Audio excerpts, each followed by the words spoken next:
Good morning, Aparna. Hi, Good to have Nandini. you here. Wednesdays means a view with Aparna. I like that our window. Yeah, yeah, yeah. So I wanted to today explore again with regards to communication. When you see a child happy, how do you figure it out? Like, he's happy, he's not feeling well, is how do you in class, in school, we always kind of come to understand what is happening with the child, without much so today we'll explore the general tone of the child's presence, because that will really help everybody to kind of become more subtle in their understanding. So I really would like Actually, to. I was just going to talk about that today because in that Republic Day parade, Yeah. it was like body language and communication was one of the tableau which went. Okay. So it was so uncanny because it's actually going. I think the world is looking at it like that now. Mm, So what in Lotus, what I have learned and what I've learned from you from the children is look at the body language first, like how they are. So you can really see whether they are happy, whether they are in pain, whether they need to share something, whether they are stressed. Everything you can make out from the body language itself. right. So that is one way of looking at it. And another thing is, it's, I think your intuition also, no? You know generally how the child is reacting. When the child is like happily coming to you, then he's like, he just wants to say hi.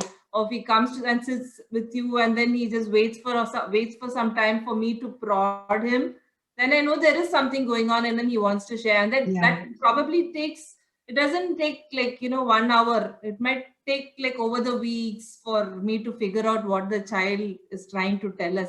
So it Right. all depends on the body language, our intuition, how we look at it, how much we are like giving up and then coming inside to be with them. All that matters, I think. Definitely. I just like to add something to this in terms of being a teacher in communication with a child, not necessarily your child, but some other children. It can be even a parent being a teacher. Now, in that aspect, I feel it is so much easier to figure out when it is not your own child.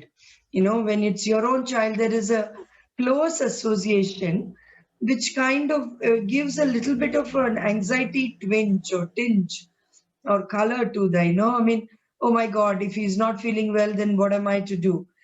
Kind of. If he's happy, then will he not tell me that he is happy? There are many questions that mothers and fathers carry. சந்தோஷமா இருந்தா சொல்லணும் நம்ம கிட்ட, ஏன் இல்ல வலிக்கிறதுன்னா சொல்ல தெரியணும். These are things that is normal to expect. However, the children not always end up telling us exactly how they feel.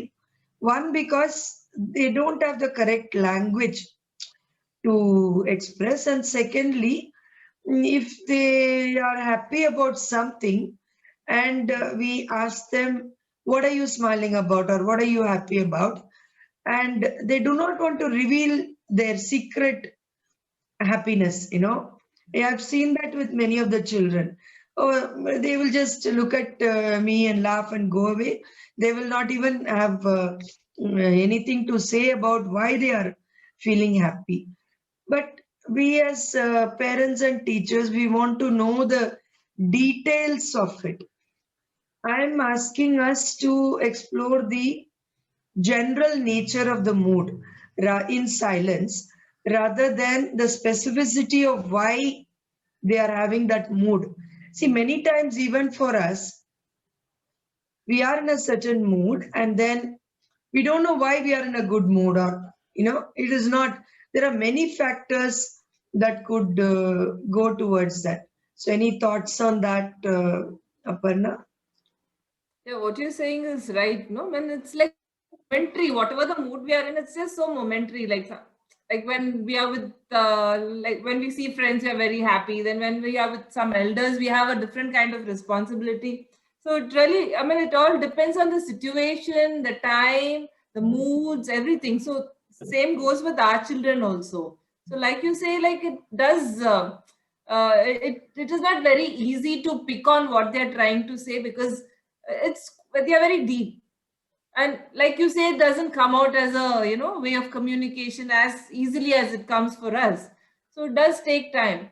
So but there again, I would say, like, we can give it a try, right? At least find out like how they are feeling, so that could help as for parents also. Like, like suppose they feel that in the body language that the child is showing some kind of an emotion, like for pain, or most of them have this dental and ear and so many issues. Yeah, So yeah, that could also be causing them the pain and their mood swings or whatever. At least pick on the basic. You don't have to go into depth to explore why they are sad and all, but at least the pain, their anger, those small things, if we get to know itself, that's going to really help the parents. correct, correct. So we will continue this next week, but for now, thank you so much, Aparna. Thank Thank you. you for exploring so And much. yeah, it's beautiful. This conversation is really beautiful. So thank you. Thank you.